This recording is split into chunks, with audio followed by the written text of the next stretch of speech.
Hello everyone and welcome to simple solution.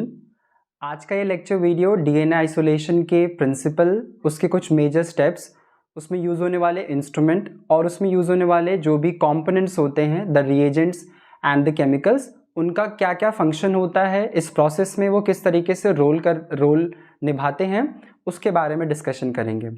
Okay, so let's start the lecture.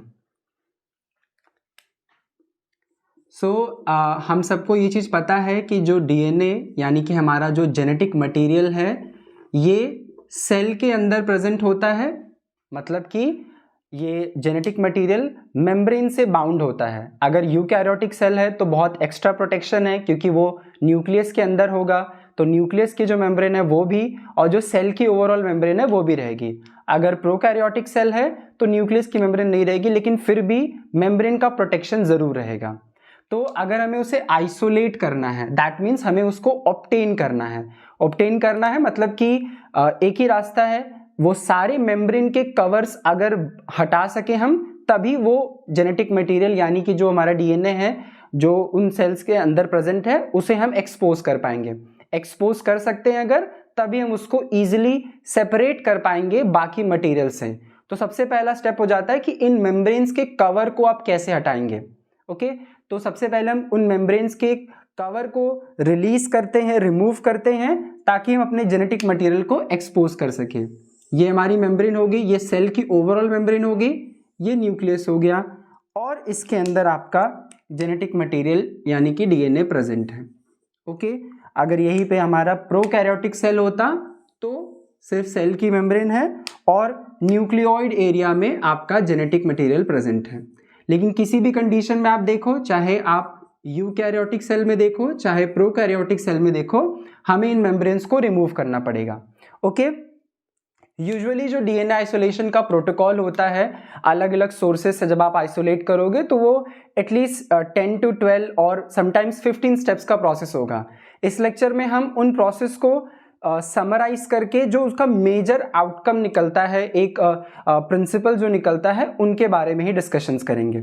Okay, सो सबसे पहला जो portion, जो सबसे पहला पॉइंट अराइज हुआ है कि अगर हमें ये मटेरियल ऑब्टेन करनी है तो इट इज वेरी ऑब्वियस कि हमें ये सारे कवर्स हटाने पड़ेंगे। ओके, इसीलिए डीएनए आइसोलेशन का जो सबसे पहला स्टेप हमारा होता है उसे हम कहते हैं सेल लिसिस करना और डिसरप्शन करना। ओके, सबसे मेजर स्टेप होगा वो होगा सेल की लिसिस करना और उसका डिसरप्शन करना। सो ऐसे नाम से ही सजेस्ट हो रहा है कि लाइस करना मतलब हमें ये सारी मेम्ब्रेन्स को ब्रेक करना पड़ेगा। ओके, अब एक चीज तो होगी कि हमें ये मेम्ब्रेन ब्रेक करनी है, तभी ये मटेरियल हमें बाहर मिल पाएगी। इस सेल लिसिस स्टेप का ये एम तो है कि इन सेल्स की, जो भी सेल हो, जरूरी नहीं है कि ये बैक्टीरियल सेल हो गया, यूकैरियोटिक में एनिमल सेल भी ले सकते हैं, प्लांट सेल भी हो सकता है, जो भी सेल होगा, तो इस स्टेप का मोटिव सिर्फ इतना नहीं है कि ये मेम्ब्रेन्स तोड़नी है। इसके साथ साथ इस स्टेप का ये भी मायने होता है कि जो भी मटेरियल ऑफ इंटरेस्ट है हमारी, उसकी इंटीग्रिटी को हम खराब ना करें। लाइक अगर हमें डीएनए चाहिए और हमने सेल लिसिस के प्रोसेस में ही इतना ज़्यादा उस प्रोसेस को रिजिड रख दिया या हार्श ट्रीटमेंट दे दिया, तो फिर तो हम चलो सक्सेसफुली सेल तो तोड़ दिए, जेनेटिक मटेरियल को एक्सपोज तो कर दिया, लेकिन अगर हमने उस प्रोसेस में कहीं पर भी ये ध्यान नहीं रखा कि हमारी जेनेटिक मटेरियल या जो हमारा मटेरियल ऑफ इंटरेस्ट है उसकी इंटीग्रिटी बरकरार रखने के लिए हमने कोई भी एजेंट ऐड किया, क्या हमने कुछ प्रोटेक्शन प्रोवाइड की कि वो मटेरियल ना खराब हो, ठीक है, तो वो भी बहुत ज्यादा मायने रखता है जब भी आप डीएनए आइसोलेट ये पहला स्टेप परफॉर्म करेंगे तो। ठीक है, तो मेम्ब्रेन को सक्सेसफुली ब्रेक तो करना ही है, लेकिन उसके साथ साथ अपने मटेरियल ऑफ इंटरेस्ट की इंटैक्टेबिलिटी, उसकी इंटीग्रिटी, उसका एक्चुअल फॉर्म, वो भी बरकरार रखना है। क्योंकि अगर इस प्रोसेस की जो आपका जो ईल्ड होगी वो बहुत कम होगी, तो फिर उतना 15-20 स्टेप का प्रोसेस करने का कोई मतलब नहीं बनता अगर हमने शुरुआत के पहले ही वाले स्टेप में ऐसा ट्रीटमेंट दे दिया कि हमारा मटेरियल ऑफ इंटरेस्ट ही पूरी तरीके से डिस्ट्रॉय हो चुका है। सो इट इज वेरी नेसेसरी कि जब आप सेल लिसिस वाला स्टेप परफॉर्म करो तो दोनों बातों का ध्यान रखो। आप बेहतर एजेंट्स ऐड कीजिए जिससे कि सेल का डिसरप्शन अच्छे से हो सके, लेकिन आप अपने मटेरियल ऑफ इंटरेस्ट यानी इस केस में जो डीएनए है उसकी इंटीग्रिटी को बरकरार रखने के लिए उसके लिए एक प्रोटेक्शन एनवायरनमेंट जरूर तैयार कीजिए, क्योंकि जब वो सेल के अंदर है तो वो प्रोटेक्टेड है, वो अपना मेम्ब्रेन बाउंड है, वो अपनी एक कन्फाइंड एरिया में है, ठीक है, तो प्रोटेक्टेड है। लेकिन जब आप वो मेम्ब्रेन तोड़ रहे हो, उसकी बाउंड्रीज को ब्रेक कर रहे हो, तो ऑब्वियसली वो एक ऐसे एनवायरनमेंट से एक्सपोज होगा जहां पर उसके ऊपर कोई भी अटैक कर सकता है, और कोई भी का मतलब सबसे मेन चीज उसके ऊपर डीएनएज अटैक कर सकते हैं।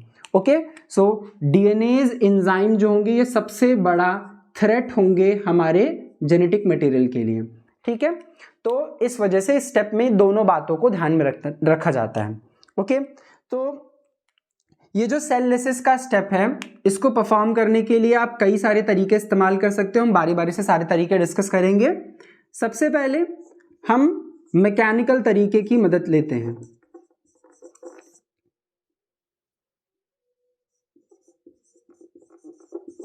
Mechanical method. ओके, अब मैकेनिकली सेल को कैसे ब्रेक किया जा सकता है? बहुत सिंपल सी चीजें हैं, जैसे कि आप क्रशिंग कर सकते हो, ग्राइंडिंग कर सकते हो। ओके, क्रशिंग कर दिया आपने, ग्राइंडिंग कर दिया। क्रशिंग और ग्राइंडिंग करने के लिए आप किसकी मदद ले सकते हो? मोर्टार पेसल की।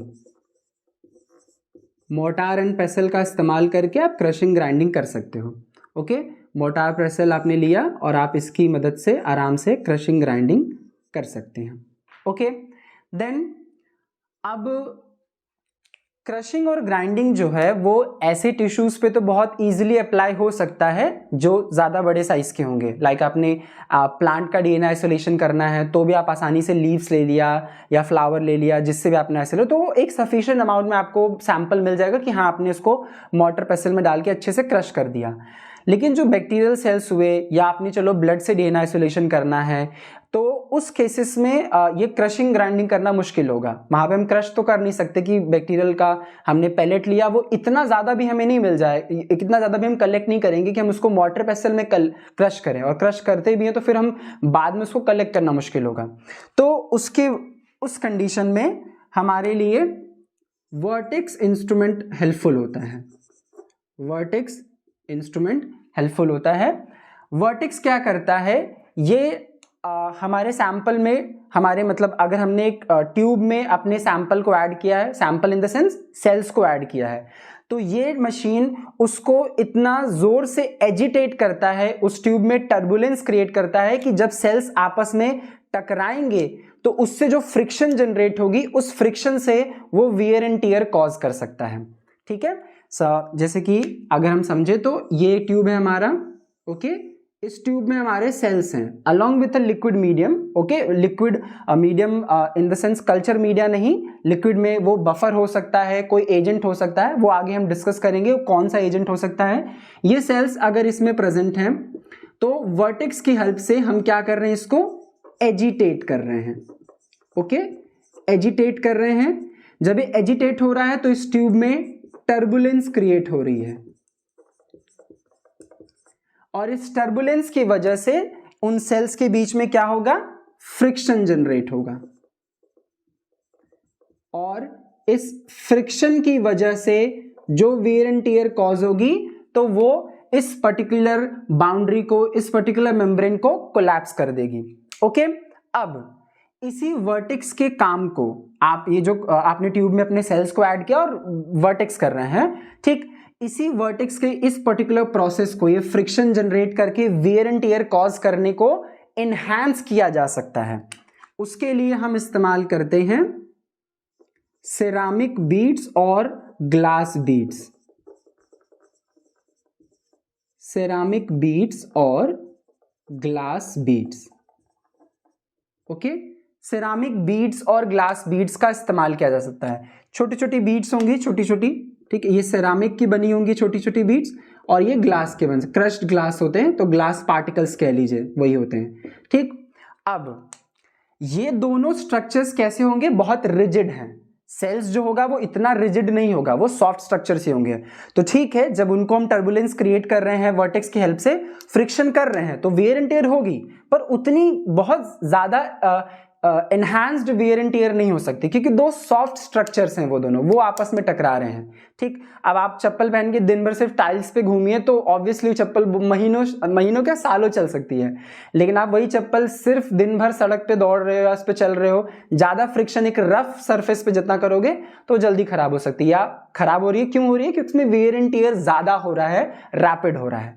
वैसे ही अगर हम इसी ट्यूब में इन सेरामिक बीड्स या ग्लास बीड्स को ऐड कर दें, उसके बाद हम उसे वर्टेक्स से एजिटेट करें, तो अब ये जो सेल्स हैं हमारे, ये इन बीड्स से जब टकराएंगे, एक रिजिड स्ट्रक्चर से जब टकराएंगे, तो जो वियर एंड टियर होगी वो रैपिड हो पाएगी और इनहैंस्ड भी हो जाएगा। ठीक है, प्रोसेस आपका, क्योंकि आप ऐसे करोगे तो इट में टेक लॉन्गर टाइम, इनके साथ करोगे तो एक तो टाइम तो बचेगा ही, थोड़ा आप टाइम भी रिड्यूस कर सकते हो, लेकिन एफिशिएंसी बढ़ जाएगी कि हाँ ये रिजिड एजेंट्स रहेंगे तो इनसे टकराएगा तो डेफिनेटली वो सेल टूटेगा, यानी कि ये बाउंड्री टूटेगी और जो आपका जेनेटिक मटेरियल है, जो आपका डीएनए है, वो बाहर रिलीज हो पाएगा या एक्सपोज हो पाएगा।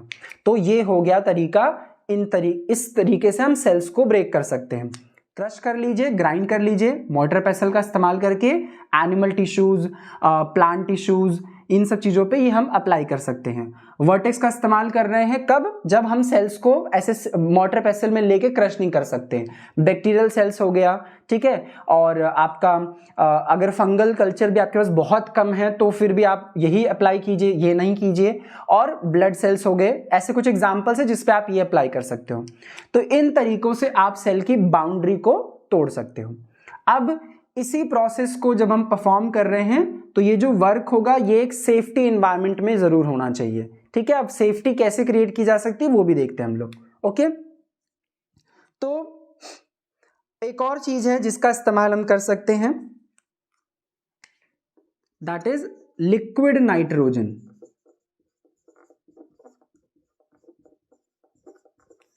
We can also use the liquid nitrogen. जैसे कि आपके पास अगर कोई बहुत ही रिजिड सा टिश्यू है, अगर वो क्रश नहीं हो रहा अच्छे से, तो ऑब्वियसली अगर वो क्रश नहीं हो रहा तो वर्टेक्स का असर उसके ऊपर उतना अच्छे से नहीं हो पाएगा। ठीक है, तो अगर कोई चीज क्रश नहीं हो रही है या फिर किसी पर्टिकुलर टिश्यू को अगर हम क्रश करके प्रिपेयर कर रहे हैं तो वो बहुत टाइम टेकिंग है। तो इससे क्या प्रॉब्लम है? अगर कोई भी चीज क्रश करने में बहुत टाइम टेकिंग है तो मतलब वो उतने देर तक वो पर्टिकुलर टिश्यू हीट से एक्सपोज हो रहा है, या आपके क्रशिंग का प्रोसेस बहुत रिजिड हो रहा है तो मतलब ज्यादा हीट एक्सपोज कर रहा है, मिल रहा है उस सैंपल को, तो वो डिग्रेड कर सकता है आपके मटेरियल ऑफ इंटरेस्ट को। तो उस चीज को प्रिवेंट करने के लिए हम लिक्विड नाइट्रोजन का इस्तेमाल कर लेते हैं, जिससे कि हमारा जो भी टिश्यू ऑफ इंटरेस्ट है वो इमीडिएटली पाउडर फॉर्म में कन्वर्ट हो जाए या इमीडिएटली वो सिंपल फॉर्म में कन्वर्ट हो जाए। Okay, and then we can continue with the other treatments. फिर जो भी इसमें ट्रीटमेंट देना है, केमिकल्स का जो भी एजेंट्स ऐड करने हैं वो ऐड की जा सकती हैं। तो आप क्रशिंग ग्राइंडिंग कर लीजिए, वर्टेक्स का इस्तेमाल कर लीजिए, या लिक्विड नाइट्रोजन का इस्तेमाल करके वो चीज अप्लाई कर सकते हो। अब बैक्टीरियल सेल्स पे हम लिक्विड नाइट्रोजन अप्लाई नहीं करने जाएंगे, वो इतने छोटे छोटे सेल्स हैं, इतने ज्यादा माइन्यूट अमाउंट में है, तो ये उसके लिए नहीं ज्यादा प्रेफर किया जाता है। जो हमारे बल्कियर टिश्यूज होते हैं, लाइक प्लांट का टिश्यू ले लिया, एनिमल का टिश्यू ले लिया, तो वहां पर लिक्विड नाइट्रोजन को प्रेफर किया जाता है। ओके, सो दिस इज कि आप कैसे सेल को ब्रेक कर सकते हो मैकेनिकल तरीका इस्तेमाल करके। ठीक, अब क्योंकि हमने मैकेनिकल तरीके की बात कर ली है तो अभी हमें आइडिया लग गया है कि सेल को तोड़ना है, मेम्ब्रेन को तोड़ना है और जेनेटिक मटेरियल को एक्सपोज करना है। तो जब एक्सपोजर की बात आ रही है तो प्रोटेक्शन भी बहुत जरूरी हो जाता है। ओके, तो जब हम ये प्रोसेस करते हैं मैकेनिकल वाला जब भी हम प्रोसेस करते हैं तो इस प्रोसेस को एनहांस करने के लिए हम कुछ केमिकल एजेंट्स की मदद लेते हैं। मतलब कहने का ये है कि जब फॉर एग्जांपल अगर मैं किसी टिश्यू को मोर्टर पेसल में क्रश कर रहा हूं तो मैं सिर्फ उस टिश्यू को ऐड करके क्रशिंग नहीं करूंगा, उस टिश्यू के साथ साथ हम जो भी केमिकल एजेंट है उसे भी उस पर्टिकुलर मोर्टर पेसल में ऐड करेंगे और उस टिश्यू को उस केमिकल एजेंट की प्रेजेंस में हम क्रश करेंगे या ग्राइंड करेंगे। Same applies with the vertex also. या तो कोई एजेंट हम ऐड करेंगे जिससे कि उसका क्या नाम है, ये लिसिस का प्रोसेस एनहांस हो सके, अदरवाइज हम कोई ऐसा एजेंट जरूर ऐड करेंगे वर्टेक्स करते वक्त कि जो हमारे जेनेटिक मटेरियल को सेफ्टी एनवायरनमेंट दे सके। अगर वर्टेक्स हो रहा है वहां पर सक्सेसफुली ये चीजें प्रेजेंट है, सक्सेसफुली फ्रिक्शन हो रहा है, तो जेनेटिक मटेरियल एक्सपोज हो रही होगी। तो अब वो जेनेटिक मटेरियल एक्सपोज अगर हो रही है तो इमीडिएटली उसको अपना सेफ्टी एनवायरनमेंट मिल जाना चाहिए। अब ऐसा नहीं कर सकते ना कि पहले हम क्रश कर लें अच्छे से, पूरा जेनेटिक मटेरियल एक्सपोज हो जाए, बाद में हम सेफ्टी ऐड करें। जैसे prevention is better than cure बोलते, वैसे ही पहले से सेफ्टी प्रोवाइड करने के लिए एजेंट यहां होना चाहिए, तब आप उसको जाते हैं वर्टेक्स करने के लिए। ओके, तो वो सारी चीजें हम अगर नेक्स्ट कैटेगरी में डिस्कस करेंगे। ओके,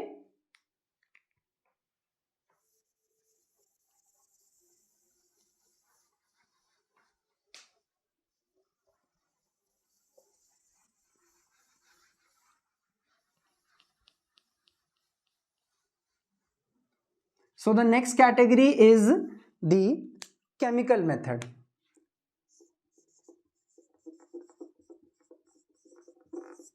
ओके, तो अब हम उन मैकेनिकल मेथड में जहां पर हम क्रशिंग ग्राइंडिंग कर रहे थे, जैसा कि मैंने बताया, उसी के प्रोसेस को इनहैंस किया जाता है कुछ केमिकल एजेंट्स का इस्तेमाल करके।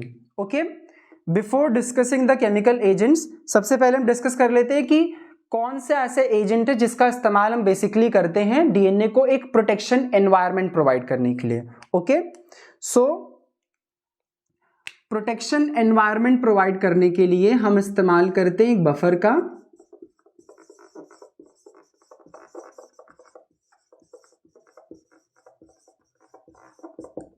ओके, अब एक चीज है, प्रोटेक्शन एनवायरनमेंट इस्तेमाल करने के लिए हम जिन एजेंट्स का इस्तेमाल करते हैं उन एजेंट्स को हम सेपरेटली भी इस प्रोसेस में ऐड कर सकते हैं, या उन एजेंट्स को हम सेल लिसिस करने वाले केमिकल्स के साथ भी ऐड कर सकते हैं। Okay, means you can keep a separate buffer of the separate buffer आप रख सकते हो कि हाँ ये एजेंट्स हैं जिनसे हम प्रोटेक्शन प्रोवाइड करने के लिए करेंगे, तो इनको पहले ऐड कर देंगे, तब अपने सेल को लिसिस करने के लिए आगे ले चलेंगे। या हम जो केमिकल एजेंट्स इस्तेमाल करते हैं उनके साथ, यानी कि उनका जो हम फॉर्मुलेशन प्रिपेयर करते हैं उस फॉर्मुलेशन में भी ये एजेंट्स ऑलरेडी, उस फॉर्मुलेशन में भी इन एजेंट्स को हम ऐड करके रख सकते हैं। दोनों तरीके हमारे पास।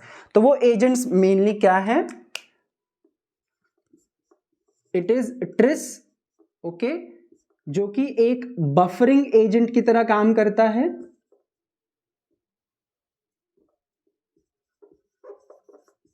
बफरिंग एजेंट की तरह काम करता है, तो मीडियम का यानी कि एनवायरनमेंट का पीएच स्टेबल रखेगा, तो ऑब्वियसली बहुत सारे मॉलिक्यूल्स की, बहुत सारे एंजाइम्स की एक्टिविटी को वो एक हॉल्ट पे रखेगा, क्योंकि एंजाइम्स को अगर कुछ पीएच वेरिएशंस चाहिए होगा अपने आप को एक्टिवेट करने के लिए, तो वो सारी चीजें ब्लॉक्ड रहेंगी, एटलीस्ट इसकी बफरिंग कैपेसिटी की वजह से। और दूसरा है ईडीटीए, जिसका फुल फॉर्म हो ethylene diamine tetra acetate. Okay, ये EDTA ethylene diamine tetra acetate एक चिलेटिंग एजेंट की तरह काम करता है।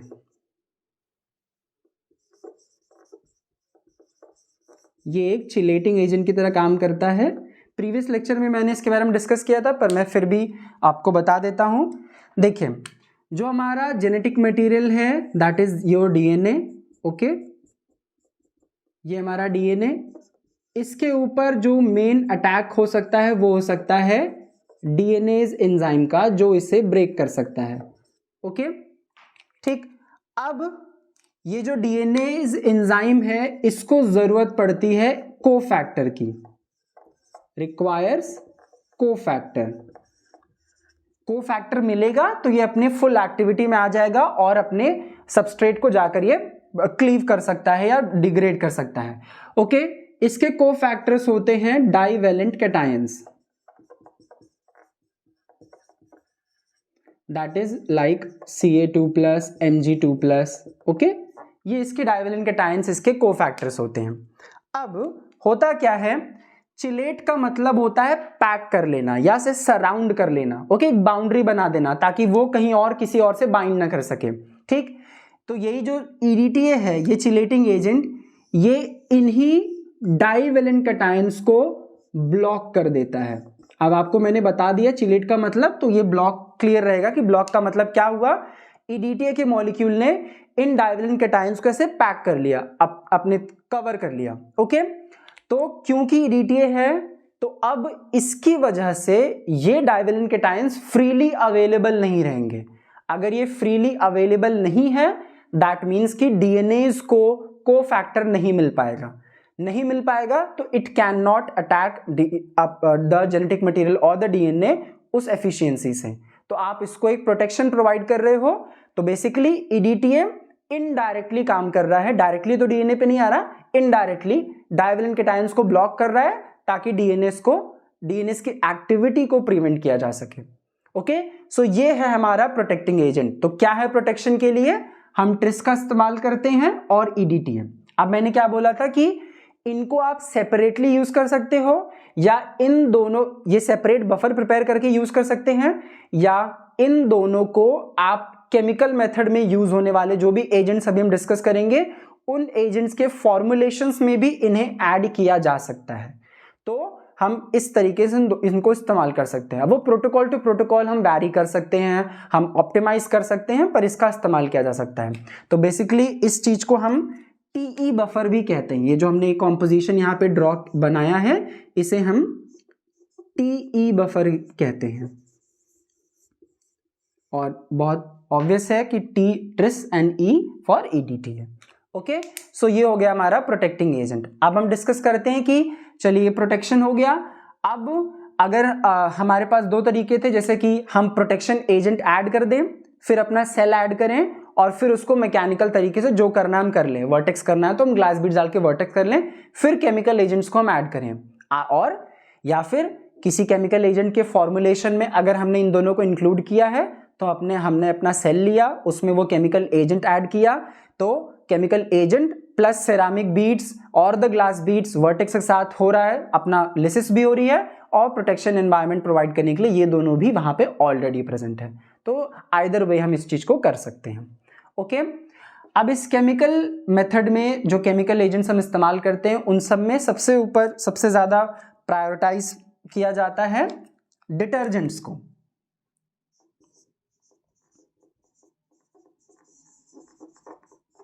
डिटर्जेंट्स को हम इस्तेमाल करते हैं सेल लिसिस के प्रोसेस में।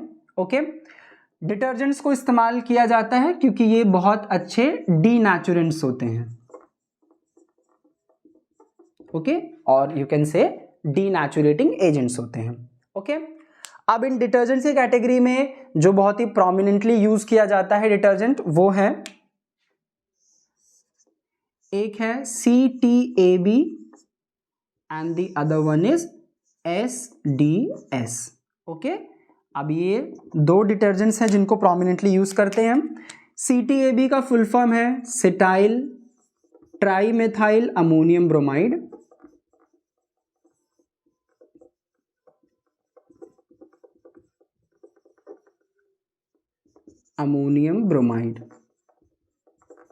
Okay, cetyl trimethyl ammonium bromide ये एक तरीके का कैटायनिक डिटर्जेंट है। ओके, और इसकी इंपॉर्टेंट प्रॉपर्टी ये है कि ये सेल वॉल ब्रेकडाउन में हेल्पफुल होता है। सेल वॉल ब्रेकडाउन में ये हेल्पफुल होता है। ओके, तो अगर ऐसे देखा जाए तो क्लियर है कि इसका इस्तेमाल यूकैरियोटिक कैटेगरी यानी कि जब हम प्लांट का डीएनए आइसोलेशन करते हैं तो वहां पर इसको जरूर इस्तेमाल किया जाता है। अब ऐसा नहीं कि सिर्फ प्लांट में इस्तेमाल होता है, जब भी आपके पास कोई ऐसा टिश्यू हो जिसका मेम्ब्रेन या उसका जो सेलुलर एनवेलप है वो रिजिड है किसी भी पर्टिकुलर कंपोनेंट की प्रेजेंस की वजह से, for example you can take mycobacterium tuberculosis. Okay, the bacteria उसका भी सेलुलर एनवेलप बाकी बैक्टीरिया के कंपैरिजन में रिजिड होता है, तो वहां पर भी CTAB का इस्तेमाल किया जा सकता है अपना ये क्या नाम है बफर प्रिपेयर करने के लिए। ओके, जिससे आप सेल लिसिस को एनहांस कर सकते हो। ओके, और जब प्लांट का करते हैं तो इसको इस्तेमाल किया जाता है, बल्कि प्लांट डीएनए आइसोलेशन के लिए जो कॉमनली यूज्ड मेथड्स हैं उनका नाम भी यही कि CTAB मेथड। ओके, वो नाम भी उसी पर रखा गया, CTAB मेथड से हमने डीएनए आइसोलेशन किया प्लांट का, ऐसे भी बोला जाता है। तो ये वहां पर इस्तेमाल होता है। ओके, एंड देन जो दूसरा एजेंट है ये SDS, इसका फुल फॉर्म है सोडियम डोडेसाइल सल्फेट। ओके, ये एक तरीके का एनायनिक डिटर्जेंट होता है। ओके, ये एक तरीके का एनायनिक डिटर्जेंट होता है। इसकी खासियत होती है कि ये एक अच्छा प्रोटीन डीनेचुरेटिंग एजेंट है, प्रोटीन डीनेचुरेटिंग एजेंट है, और ये डाइसल्फाइड बॉन्ड्स को ब्रेक करता है। ओके, प्रोटीन में स्ट्रॉन्ग बॉन्ड डाइसल्फाइड बॉन्ड, इसको ये ब्रेक करता है। ठीक, अब देखिए, अगर ये कोई मेम्ब्रेन का पूरा मतलब एक समझ लीजिए एक दीवार है कोई, ठीक, अब जगह जगह पे प्रोटीन है, सेलुलर एनवेलप में प्रोटीन्स होंगे।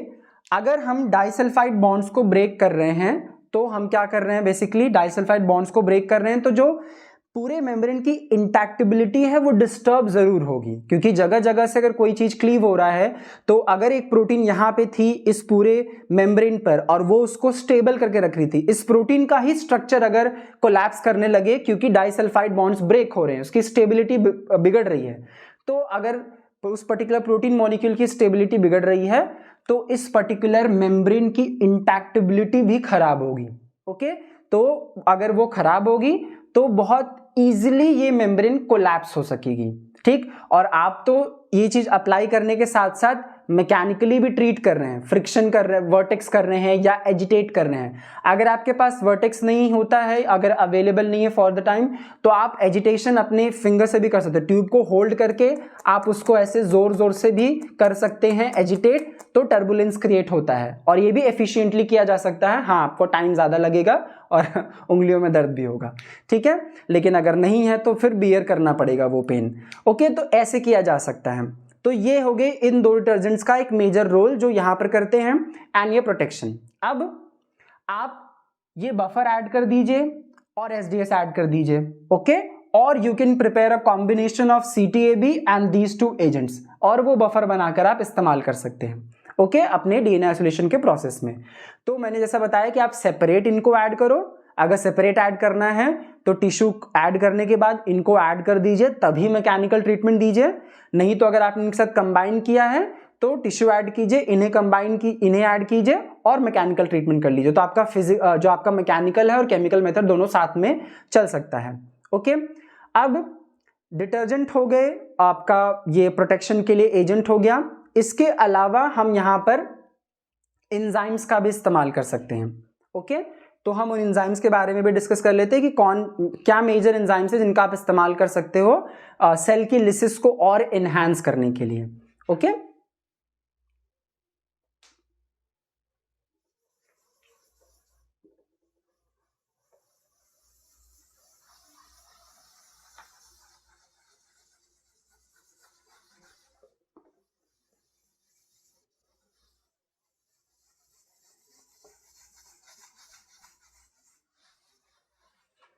ओके, सो सबसे पहला नाम आता है प्रोटीनेज के।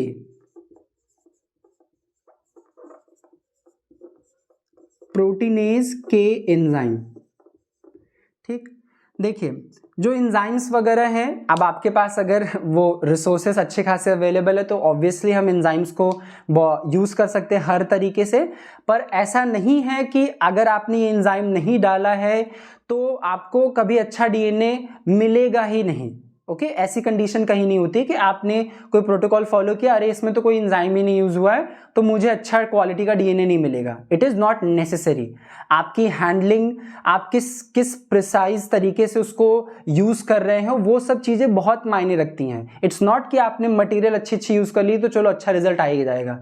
किट्स जो होती है वो ऑप्टिमाइज्ड की जाती हैं, वो बहुत ज़्यादा बार उसको प्रिपेयर करके बहुत ज़्यादा तरीके के वेरिएशंस करने के बाद वो ऑप्टिमाइज्ड होती हैं। इस वजह से अगर हल्की से मिस हैंडलिंग भी होती है तो भी प्रोडक्ट मिल जाता है, लेकिन अगर आप मैनुअली कर रहे हैं तो आपकी हैंडलिंग बहुत मायने रखती है। तो एंजाइम है तो आप यूज़ कीजिए, पर ऐसा ये नहीं है कि आपका कोई प्रोसेस है उसमें एंजाइम नहीं मेंशन है तो अरे इससे तो रिजल्ट आएगा ही नहीं, ऐसा नहीं होता है, आ सकता है। आप सही तरीके से करेंगे तो जरूर मिल सकता है रिजल्ट। ओके, तो अब डिस्कस करते हैं हम प्रोटीनेज के ऊपर। प्रोटीनेज के एक तरीके का प्रोटीएज है, ओके, मतलब प्रोटीन डिग्रेडिंग एंजाइम है। किस कैटेगरी का प्रोटीएज होता है, तो आप इसे सेरीन प्रोटीएज की कैटेगरी में रखते हैं। ओके, अब ये एक प्रोटीन डिग्रेडिंग एंजाइम है, आप इसको इस्तेमाल करेंगे, जैसे मतलब आपने डिटर्जेंट इस्तेमाल किया है, अगर उसके साथ ये भी रहेगा तो सोने पे सुहागा हो जाएगा। ओके, और एफिशिएंटली प्रोटीन के कंटामिनेशन को रिमूव कर सकते हैं। और अच्छी बात ये है, जैसा कि अभी हमने देखा कि जो एसडीएस है वो डाइसल्फाइड बॉन्ड्स को तोड़ देगा। ठीक, सपोज इतनी बड़ी सी कोई मॉलिक्यूल है, ओके, इतना बड़ा सा मॉलिक्यूल है, अब एक यहां पर डाइसल्फाइड बॉन्ड है, चलो उसने यहां लाके तोड़ दिया, ये 2 पॉलीपेप्टाइड चेन्स में टूट गया। ऐसा कर सकता है वो एक डीनेचुरेटिंग एजेंट है, तो उसका काम फिक्स है, या मतलब उसका काम बहुत स्पेसिफिक है कि यहीं जाके वो कट लगाएगा, तो ऐसा कर सकता है। ये महाशय बहुत ज्यादा एफिशिएंट है इस काम में। उनका काम ये क्या कर सकता है, ये प्रोटीनेज के स्मॉल जो पेप्टाइड्स होते हैं उन्हें भी तोड़ सकता है। मतलब अगर आपके उस पर्टिकुलर जो सैंपल आपने प्रिपेयर किया है मैकेनिकल ब्रेक करके, मैकेनिकल एजिटेशन से, या तो आपका जो भी अगर टेट्रापेप्टाइड्स भी हैं वहां प्रेजेंट, टेट्रापेप्टाइड्स का मतलब क्या हो गया, 4 अमीनो एसिड का पेप्टाइड, अगर टेट्रापेप्टाइड्स भी यहां प्रेजेंट है तो ये इन्हें भी तोड़ सकता है। तो सोच सकते हैं कि कहां एसडीएस का एक रेस्ट्रिक्शन है, या रेस्ट्रिक्शन नहीं तो कह सकते हो आप स्पेसिफिकेशन है कि यहीं जाएगा डाइसल्फाइड बॉन्ड्स होगा तो उसे ही वो तोड़ेगा। लेकिन प्रोटीनेज के स्मॉल प्रोटीन के फ्रैगमेंट्स भी अगर होंगे इधर उधर, ये उन्हें भी ब्रेक कर देगा, तो बहुत एफिशिएंटली प्रोटीन रिमूव कर सकता है ये चीज। और अच्छी बात एक और है कि ये प्रोटीनेज के डिटर्जेंट की प्रेजेंस में काम करता है, बल्कि इसको डिटर्जेंट चाहिए होता है इसका फुल एक्टिवेशन करने के लिए। ओके, तो इसका जो एक अच्छी क्वालिटी क्या है कि works in the presence of in the presence of detergent. क्योंकि अगर ये डिटर्जेंट, जो भी हम डिटर्जेंट यूज कर रहे हैं, अगर वो बहुत ज्यादा, अगर वो डिनेचुरेटिंग एजेंट, अगर आपने एक बहुत एक्सट्रीम कंसंट्रेशन यूज किया है तो वो तो इसको भी तो डिनेचर कर सकता है, ये भी तो एक तरीके का प्रोटीन ही है, इट इज एन एंजाइम तो it is a protein, so it can destroy the activity of enzyme as well. पर इसके साथ ऐसा नहीं है, ये डिटर्जेंट के प्रेजेंस में भी काम कर सकता है। हाँ, कंडीशन अप्लाई होती है कि उस डिटर्जेंट का कंसंट्रेशन आप कितना रख सकते हो। Okay, so works in the presence of detergent. अब एक एग्जांपल इससे रिलेटेड दे देते हैं। तो अगर आपने लेस देन और इक्वल टू 1% एसडीएस यूज किया है अपने बफर सोल्यूशन में या अपने प्रोसेस में, तो आप उसके साथ इस प्रोटीनेज के को ऐड कर सकते हो। ओके, तो ये उसके एक्टिवेशन भी कराएगा और उसके साथ पार्टिसिपेट करके उस प्रोसेस को और एनहांस करेगा। अब ये डाइसल्फाइड बॉन्ड्स को अगर तोड़ देगा तो थोड़ा और सिंपल हो जाएगा मॉलिक्यूल, ये पर्टिकुलर प्रोटीन मॉलिक्यूल, और ये तो और एफिशिएंट है ही, टेट्रापेप्टाइड्स को भी तोड़ सकता है। तो बहुत अच्छे तरीके से ये प्रोटीन को ब्रेक कर सकते हैं, जो कि आगे चलकर रिमूव करना ईजी हो जाएगा। ओके, ये हो गया प्रोटीनेज के, जो कि एफिशिएंटली प्रोटीन को रिमूव करने में हेल्प कर सकता है। ओके, कैल्शियम का बफर भी, मतलब जब प्रोटीनेज के आप परचेज करेंगे, यूज करेंगे, तो उसके बफर में कैल्शियम भी प्रेजेंट होता है, क्योंकि वो इसको ऑटोलिसिस से प्रिवेंट करता है। ओके, एंड देन एक और चीज है कि प्रोटीनेज के हाई टेम्परेचर पे भी काम कर सकता है। हाई टेम्परेचर से मेरा मतलब है like around 55 degree Celsius, less than और 55 to 55 degree Celsius. Okay, less than और equal to 55 degree Celsius.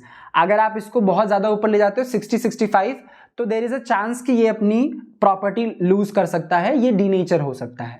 Okay, तो अब जब हम डीएनए आइसोलेशन करते हैं तो हम टेम्परेचर की भी मदद लेते हैं, अभी आगे मैं बताऊंगा। तो वहां पर अगर आप टेम्परेचर, आपका कोई प्रोटोकॉल इसमें टेम्परेचर की भी इन्वॉल्वमेंट है तो कोई प्रॉब्लम नहीं है। अगर आप प्रोटीनेज के इस्तेमाल कर रहे हो तो आपका अगर टेम्परेचर 45, 50, 55 ऐसा है तो और अच्छी बात है। अब ठीक है, तो ये एंजाइम उस टेम्परेचर पे भी वर्क करके आपके प्रोसेस को और इनहेंस कर सकता है। ओके, अब इस एंजाइम के अलावा एक और एंजाइम है जिसको हम इस्तेमाल करते हैं,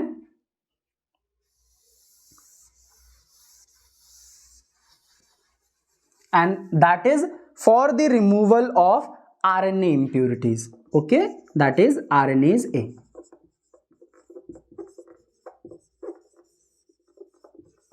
ओके, इसका काम होता है RNA को रिमूव करना, क्योंकि अभी हम DNA आइसोलेशन पे फोकस कर रहे हैं, तो we don't need RNA.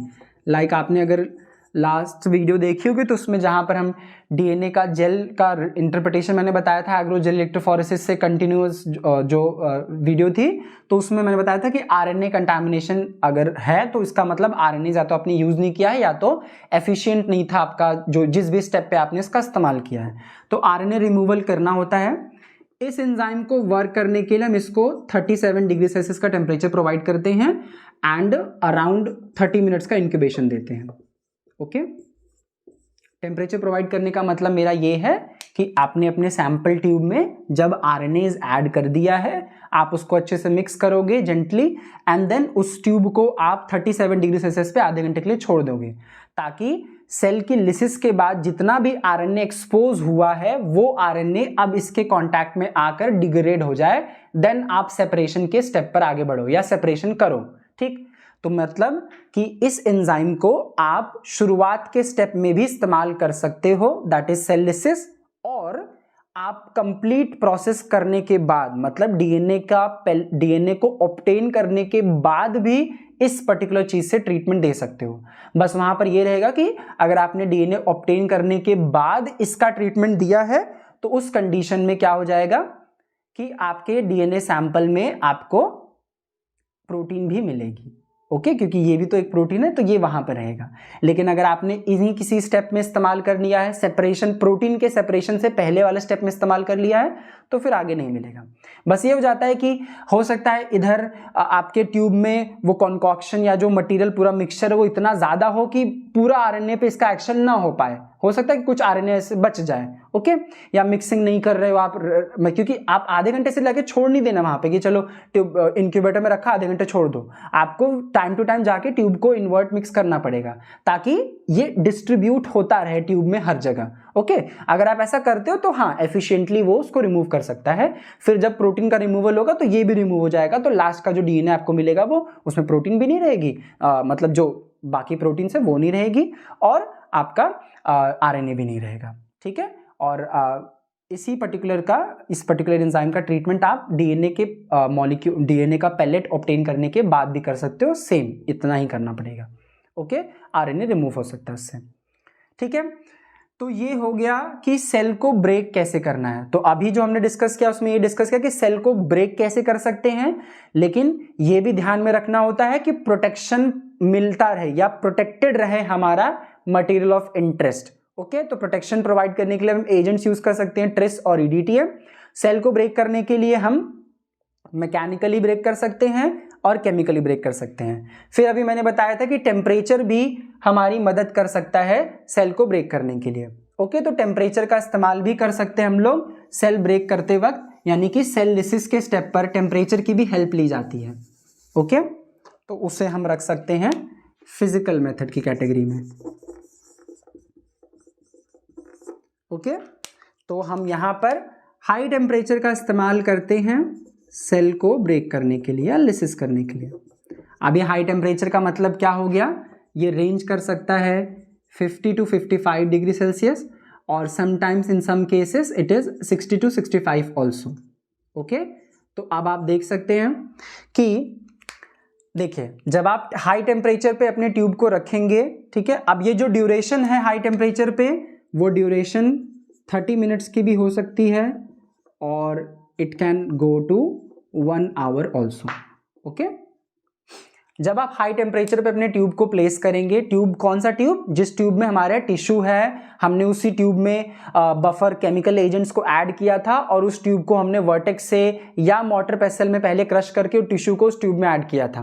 Okay, उसी ट्यूब को अगर हम जब हाई टेम्परेचर पे रखेंगे वाटर बाथ का इस्तेमाल करके, तो हाई टेम्परेचर से प्रोटीन की फोल्डिंग जो अनफोल्डिंग होगी वो होगी अच्छे से और अनफोल्ड होगा प्रोटीन. ठीक है, और कोलैप्स करेगा स्ट्रक्चर बहुत अच्छे से. तो अगर जितना अच्छे से अनफोल्ड हो पाएगा प्रोटीन उतना अच्छे से उसका ब्रेकडाउन हो पाएगा by the action of SGS as well as by the action of proteinase K. इसीलिए मैंने लास्ट अभी जो पीछे लिखा था उसमें बताया था कि प्रोटीनेस के आप 50-55 डिग्री सेल्सियस के टेम्परेचर पे अगर रख के इस्तेमाल करते हो तो भी आपको अच्छा आउटकम मिल सकता है।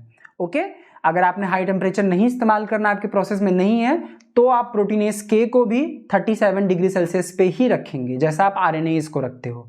ठीक है, अगर नहीं तो आपके हाई टेम्परेचर है तो अच्छी बात है, मतलब उस प्रोसेस के अकॉर्डिंग है, प्रोसेस के अकॉर्डिंग आप कर सकते हैं। अगर प्रोटोकॉल में या ऐसा है कि हाई टेम्परेचर से आपका मटेरियल डैमेज हो सकता है, टिश्यू बहुत सेंसिटिव है, तो आप हाई टेम्परेचर नहीं इस्तेमाल कर रहे हैं, तो आप प्रोटीनेस के को ऐड कर 37 पे भी रख सकते हो।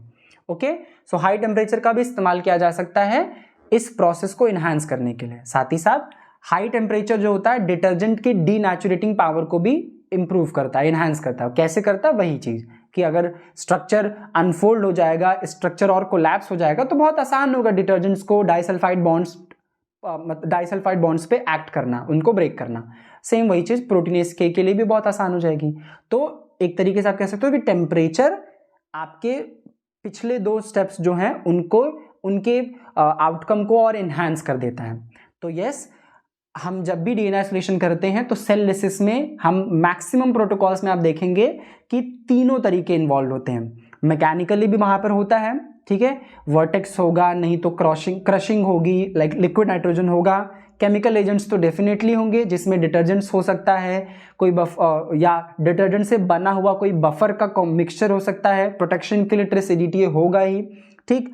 और वहां पर टेम्परेचर का रोल भी हो सकता है। एंड टेम्परेचर का रोल कभी कभी बहुत स्मॉल पीरियड के लिए भी हो सकता है, 10 मिनट के लिए भी हो सकता है, 15 मिनट के लिए भी हो सकता है। ये जनरल मैंने लिखा है कि यूजुअली तो आधे घंटे से 1 घंटे तक का लगभग होता है। ओके, आई होप यहाँ तक क्लियर होगा सबको। अब हम आगे बढ़ते हैं विथ नेक्स्ट स्टेप। अब हमने सेल को ब्रेक कर दिया, हमने 3 तरीके अप्लाई किए सेल को ब्रेक करने के लिए। हमने ये भी ध्यान रखा कि जो हमारा मटेरियल ऑफ इंटरेस्ट है वो ना खराब हो, उसको प्रोटेक्शन के लिए हम प्रोटेक्शन एनवायरनमेंट प्रोवाइड करने के लिए हमने ट्रिस और ईडीटी की मदद ली। तो सब हमने कर दिया। तो अगर हम एक तरीके से एक विजुअल रिप्रेजेंटेशन लेना चाहें तो हमने एक ट्यूब में इन सब को, सबसे पहले हमने क्या किया था, अपने सेल्स को ऐड किया था। अब मैं यहाँ पे बफर वर्ड यूज कर रहा हूं, ठीक है, बफर, तो दैट इज वही टी बफर प्रोटेक्शन के लिए हमने डिटर्जेंट ऐड किया इसी में। ओके, हमने एंजाइम ऐड किया। ओके, ये सारी चीजें हमने इस ट्यूब में ऐड कर दी थी। ओके, और जब हमने ये पूरा सेल लिसिस का प्रोसेस एफिशिएंटली कर लिया तो हमें क्या मिला, एक कंकॉक्शन तैयार हो गया। ठीक, अब ये एक पूरी तरीके से खिचड़ी है। खिचड़ी किसकी खिचड़ी है? मॉलिक्यूल्स की खिचड़ी है। डिफरेंट टाइप्स ऑफ मॉलिक्यूल्स सब एक साथ हैं, और जो हमें चाहिए वो भी यहीं पे कहीं दबा होगा बेचारा, ठीक, इस पूरी भीड़ में वो भी कहीं खोया होगा। तो ऑब्वियसली अगर यहां पर है वो, तो अब हमें वो ही चाहिए, बाकियों से तो हमें मतलब ही नहीं कुछ भी, बाकी बेगाने हमारे, ठीक, हमें डीएनए से मतलब है, लेकिन वो यहीं पे कहीं दबा हुआ है। ये हमारे पास एक मिक्सचर मिल गया है। ओके, ये एक मिक्सचर है। तो अगर हमें इस मिक्सचर से अपना मटेरियल ऑफ इंटरेस्ट चाहिए तो हमें मदद लेनी पड़ेगी, मतलब हमें सेपरेशन करना पड़ेगा। और वो सेपरेशन एफिशिएंट, इतना एफिशिएंट होना चाहिए कि वो इसमें प्रेजेंट, मतलब इसमें वैरायटी ऑफ मॉलिक्यूल्स हैं, उन वैरायटी ऑफ मॉलिक्यूल्स को सेपरेट करके हमें डीएनए दे दे बस। ठीक, ऐसा एफिशिएंट सेपरेशन हमें चाहिए होगा। ओके, तो उस एफिशिएंट सेपरेशन को करने के लिए हम कुछ केमिकल एजेंट्स के साथ साथ एक इंस्ट्रूमेंट का इस्तेमाल करते हैं। तो पहले हम इंस्ट्रूमेंट का एक बेसिक बता देता हूं, फिर उसके बाद हम उस केमिकल एजेंट के बारे में भी जानेंगे जिसका इस्तेमाल किया जाता है। मतलब मेरा कहने का ये है कि इस मिक्सचर को हम इमीडिएटली सेपरेशन के लिए नहीं ले जाते हैं, हम इसको कुछ ट्रीटमेंट देते हैं तब सेपरेशन के लिए जाते हैं, सो दैट जो सेपरेशन हो वो वन टाइम में हो जाए आसानी से, कि हाँ इंप्योरिटीज अलग, मटेरियल ऑफ इंटरेस्ट अलग हो गया। ओके, और वो करने के लिए हम जो इस इंस्ट्रूमेंट का इस्तेमाल करते हैं उस इंस्ट्रूमेंट का नाम है सेंट्रीफ्यूज मशीन। ओके, बट अगर आप हेडिंग डालेंगे तो हमारी सेकंड हेडिंग क्या हो जाएगी, सेपरेशन की। जैसे पहली हेडिंग हमारी सेल लिसिस की थी, वैसे सेपरेशन ऑफ कंपोनेंट्स की होगी। ओके, तो अभी हम क्या बात कर रहे थे, उस इंस्ट्रूमेंट की जिसका इस्तेमाल करेंगे हम इस स्टेप में।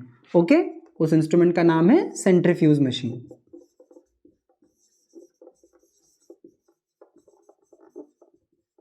ओके, ये मशीन सेपरेशन के लिए यूज की जाती है। ओके, सेपरेशन का जो बेसिस होता है वो क्या हो जाता है यहां पर, डेंसिटी। ओके, सेंट्रीफ्यूज मशीन का इस्तेमाल करके आप एक ट्यूब में प्रेजेंट कंपोनेंट्स को उनके डेंसिटी डिफरेंस के बेसिस पर सेपरेट कर सकते हो।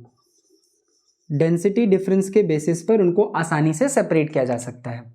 ओके, तो ये इंस्ट्रूमेंट इसी पर्टिकुलर बेसिस पर इन कंपोनेंट्स को सेपरेट करता है। सेंट्रीफ्यूगल फोर्स अप्लाई होता है। बेसिकली अगर मैं रिप्रेजेंट करता हूं तो क्या होता है कि एक सर्कुलर पार्ट होता है जिसे हम रोटर कहते हैं। ओके, बेसिकली ये सेंटर जो उसका होता है वो मोटर से कनेक्टेड होता है एंड इस सर्कुलर पार्ट में गैप्स बने होते हैं। ओके, ये जो गैप्स, गोल गोल जो गैप्स बने हुए हैं, ये किस लिए होते हैं, ट्यूब को होल्ड करने के लिए, ट्यूब होल्डर। ओके, कैसा ट्यूब, ये ट्यूब जिसे हम सेंट्रीफ्यूज ट्यूब कहते हैं, सेंट्रीफ्यूज ट्यूब। ओके, छोटे साइज का होता है तो माइक्रो सेंट्रीफ्यूज ट्यूब, नहीं तो centrifuge tube. Centrifuge tube 15 ml का हो गया और 50 ml का हो गया। ओके, अगर 1 ml का है, 1.5 ml का है और 2 ml का है तो इसे हम क्या कहते हैं, माइक्रो सेंट्रीफ्यूज ट्यूब।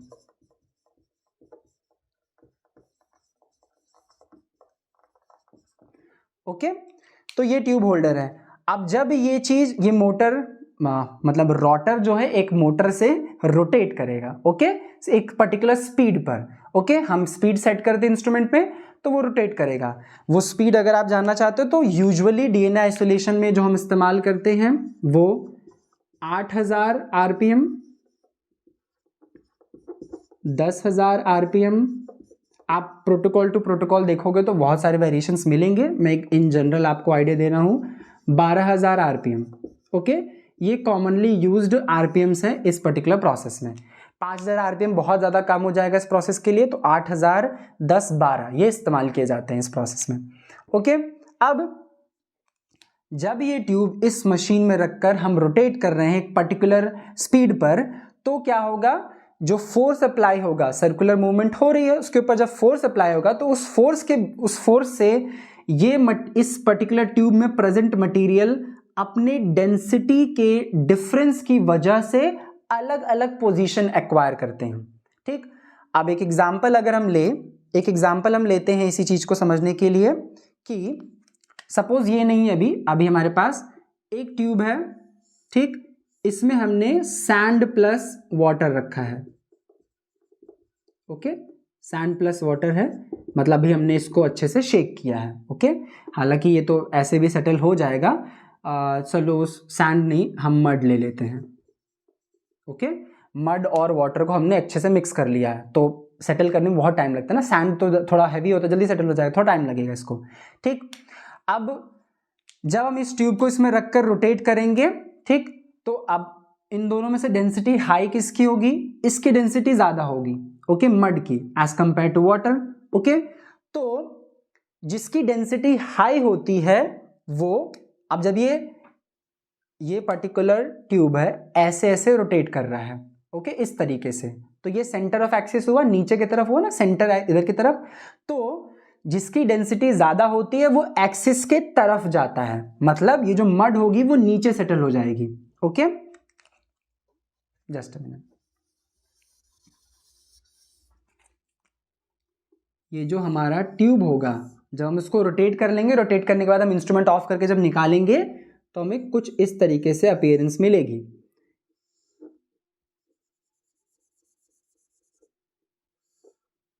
ठीक, हमें नीचे की तरफ मड मिल जाएगी और ऊपर की तरफ हमें वाटर मिल जाएगा। ओके, ऐसा क्यों हो पाया, क्योंकि डेंसिटी का डिफरेंस था, मड मिली और ऊपर की तरफ हमें वाटर मिल गया। दो चीजें मिल गई क्योंकि यहां पर दो ही कंपोनेंट्स प्रेजेंट हैं। ठीक, दो कंपोनेंट्स प्रेजेंट थे और दूसरी चीज इन दोनों कंपोनेंट्स की डेंसिटी डिफरेंस ज्यादा थी। अगर बहुत माइनर डेंसिटी डिफरेंस होता है तो उसके लिए स्पीड बहुत ज्यादा करेंगे तब जाकर वो अलग लेयर एक्वायर कर पाएंगे। ठीक है, तो डेंसिटी डिफरेंस होना बहुत जरूरी है और थोड़ा सा मतलब ज्यादा डेंसिटी डिफरेंस होना जरूरी है, तभी वो अलग अलग पोजीशंस एक्वायर कर सकते हैं। ठीक है, अब तो डेंसिटी डिफरेंस होना जरूरी है, ये चीज आप ध्यान रखिएगा। ओके, अब यहां पर हम कुछ टेक्निकल टर्म यूज करते हैं, लाइक जो चीज नीचे से सेटल होती है उसे हम पेलेट का नाम देते हैं। कोई भी चीज हो, इट्स नॉट कि मड है तो पेलेट बोल रहे हैं, कुछ भी होगा, मतलब जो भी मिक्सचर मैं लूं उसमें जो भी चीज नीचे सेटल कर रही है उसे हम पेलेट कहते हैं, और जो चीज ऊपर की एरिया एक्वायर करती है उसे हम सुपरनेटेंट कहते हैं। सुपरनेटेंट कहते हैं। ठीक, अभी मैंने क्या बोला कि ये चीज सक्सेसफुल तब हो पाती है जब दोनों जो कंपोनेंट्स हमने ऐड किए उनके बीच का डेंसिटी डिफरेंस अच्छा खासा हो। अब अगर हम यहां देखें जो हमें मिक्सचर मिला है तो देयर इज अ चांस कि इसमें बहुत सारे ऐसे मॉलिक्यूल्स होंगे जिनकी डेंसिटी में बहुत माइनर से चेंज होगा या नहीं होगा उतना ज्यादा चेंज। ठीक, और हम बहुत ज्यादा हाई आरपीएम पे अगर नहीं जा पा रहे हैं या नहीं है हमारे पास कोई अवेलेबिलिटी, तो हमें ये डिफरेंस अच्छा खासा क्रिएट करना पड़ेगा।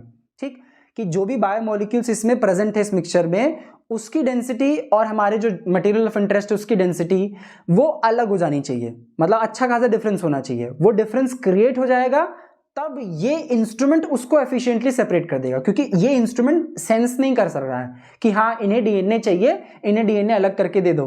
ये इंस्ट्रूमेंट ऐसा तो नहीं कर सकता। इसे तो बस एक ही चीज दिख रही है, जो मेरे अंदर ट्यूब रखा गया है उसमें जिसकी डेंसिटी ज्यादा है उसको नीचे बैठा दो, जिसकी डेंसिटी कम है उसको ऊपर कर दो, उसको सिर्फ इतना पता है। तो इट्स आवर ड्यूटी कि हम इस ट्यूब को रखने से पहले इसमें एक ऐसा एनवायरनमेंट तैयार करें जो कि हमारे डीएनए को बाकी कंपोनेंट्स से एकदम अलग कर दे और उसकी डेंसिटी सबसे कम रखे ताकि वो ऊपर आ मिले हमें, क्योंकि हमें उसे निकालना है, हमें उसको इन सबसे अलग करना है। ठीक, तो ऊपर रहेगा तो बहुत आसानी से उसको हम सेपरेट आउट कर सकते हैं। ओके, उसी के लिए हम केमिकल एजेंट्स का इस्तेमाल करते हैं, वो क्या होते हैं उसी के बारे में भी बताते हैं। ओके, सो ये इंस्ट्रूमेंट है जिसकी मदद से हम सेपरेशन कर पाएंगे, पर इस इंस्ट्रूमेंट से पे जाने से पहले हमें डेंसिटी डिफरेंस क्रिएट करना बहुत जरूरी है। ऐसा नहीं है कि आप उस केमिकल एजेंट को डाले बिना सेंट्रीफ्यूज करोगे तो कुछ नहीं मिलेगा, मिलेगा, पर फिर आपको उस कंपोनेंट को कलेक्ट करके उसमें फिर से कुछ सेपरेशन करना पड़ेगा, क्योंकि सब नहीं अलग हो पाएगा। आप अगर जनरली इसको जाओगे सेंट्रीफ्यूज करने तो ज्यादा से ज्यादा जो डेब्रीज होंगी वो सेटल हो जाएंगी और कुछ हैवी मॉलिक्यूल्स, हैवी बायोमोलिक्यूल्स होंगे वो सेपरेट हो जाएंगे, बहुत सारे फिर भी उसमें पड़े रहेंगे इस सुपरनेटेंट के साथ। ठीक, so it is necessary to create an environment जो कि मैक्सिमम इंप्योरिटीज को रिमूव कर दे। ओके, डेब्रीज के साथ साथ प्रोटीन्स को भी, सोल्यूबल इनसोल्यूबल सब तरह, हैवी भी, लो हैवी भी और जो थोड़े लाइट वेटेड हैं वो सब भी। ओके, तो उन केमिकल एजेंट्स के बारे में हम बात करते हैं जिसका इस्तेमाल करते हैं हम इस पर्टिकुलर मिक्सचर में डेंसिटी डिफरेंस क्रिएट करने के लिए। Okay,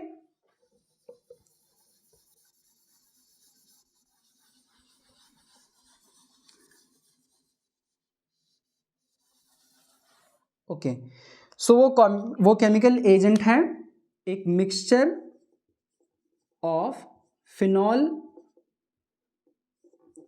chloroform and isoamyl alcohol. Isoamyl alcohol, ये तीन एजेंट्स हैं। इन तीनों एजेंट्स को हम इस रेशियो में मिक्स करते हैं 25, 24 and 1। So 25 portion of phenol mixed with 24 portion of chloroform and 1 small portion of the isoamyl alcohol. ये मिक्सचर, सॉरी, ये कंपोनेंट का ये मिक्सचर हम इसमें ऐड करते हैं, मतलब बारी बारी से नहीं, हम इनको मिक्स करके इन तीनों को एक साथ मिक्स कर लेते हैं, फिर वो उस मिक्सचर में से हम इसमें ऐड करते हैं अपने ट्यूब में जो सेलिसिस के बाद हमें मिला हुआ है। Okay, for the separation process. ठीक है, अब इनमें से इन सब का क्या क्या काम होता है। तो ये जो फिनॉल होता है, फिनॉल ये प्रोटीन इंप्योरिटीज को रिमूव करता है। ओके, प्रोटीन को सॉल्युबलाइज करता है। Okay, protein and lipid also,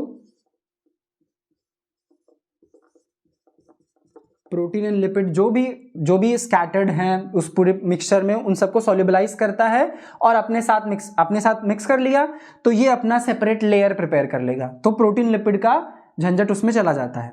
okay, and then ये जो क्लोरोफॉर्म होता है,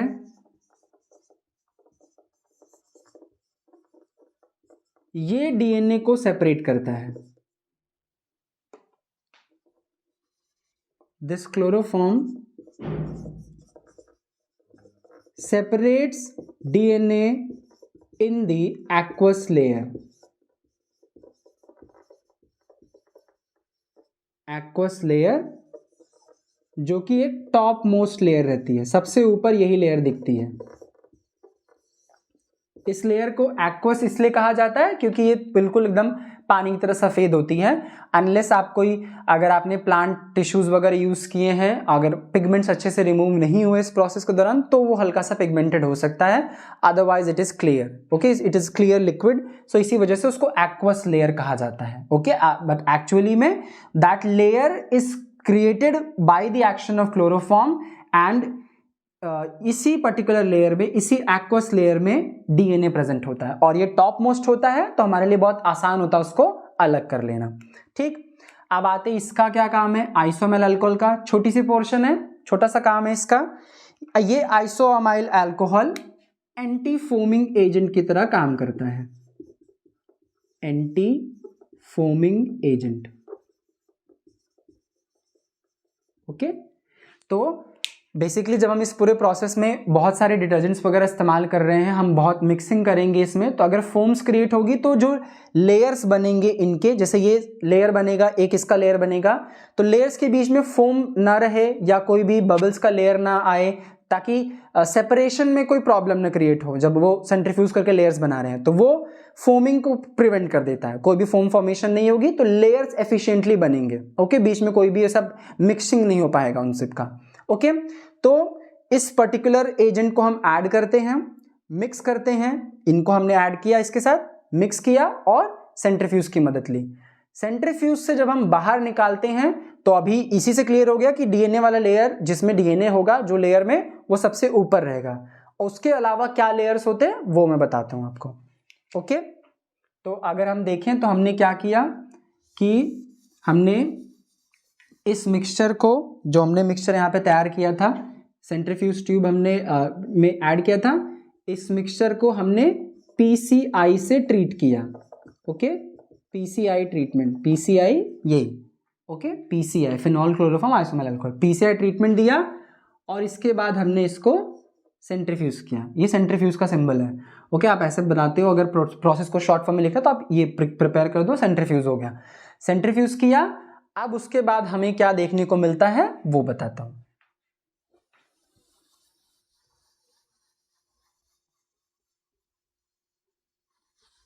सेंट्रीफ्यूज करने के बाद यूजुअली हमें 3 लेयर देखने को मिलते हैं। ओके, अगर हमारे पास सपोज ये हमारा ट्यूब है, ओके, तो हमें 3 लेयर्स देखने को मिल सकते हैं।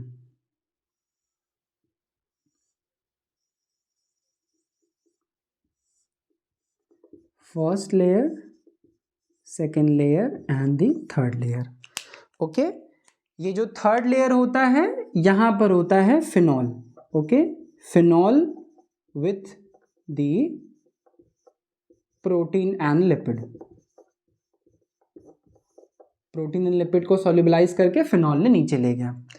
ये जो सेकेंड लेयर होता है ये होता है सेल डेब्रीज का, सेल डेब्रीज एंड जो भी इनसॉल्युबल कंपोनेंट होगा, ठीक है, इनसॉल्युबल कंपोनेंट वो सब यहां पर रहेंगे। It can include some lipids. Okay, cell debris and insoluble component. And ये जो टॉप लेयर, उसको मैंने पहले ही बताया, इसे हम क्या नाम देते हैं, aqueous layer, aqueous layer containing DNA. Okay, तो हमें ऐसा कुछ देखने को मिल सकता है। कब? तो ये पॉसिबल कैसे हो पाए, ये 3 लेयर क्यों बने?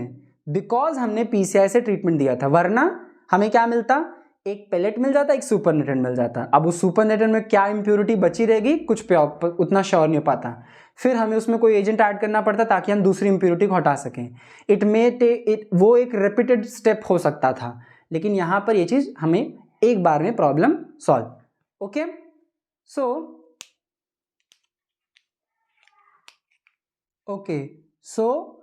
इस तरीके से हमें 3 लेयर्स मिल सकते हैं, जिसमें से कि अगला स्टेप हमारा सिंपल सा यही होगा कि इस पर्टिकुलर लेयर को हम एक फ्रेश ट्यूब में कलेक्ट कर लें।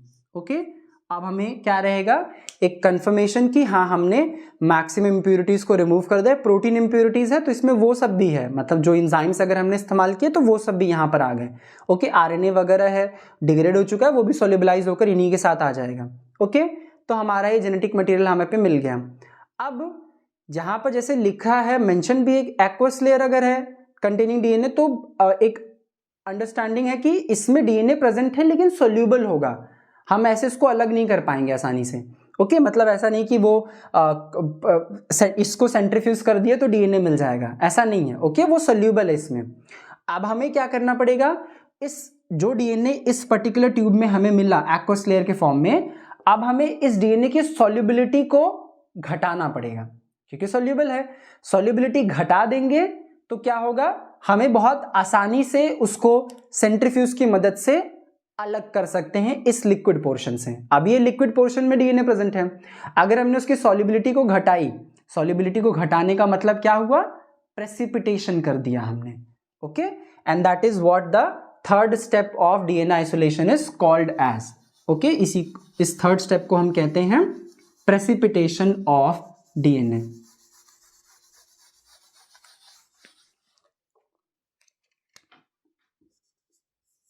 Third step is precipitation of DNA.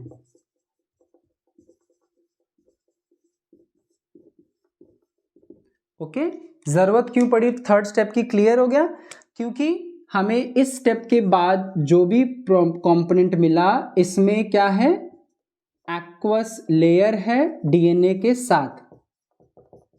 Okay, DNA, और यहां पर डीएनए यहां पर पूरी तरीके से सॉल्यूबल है।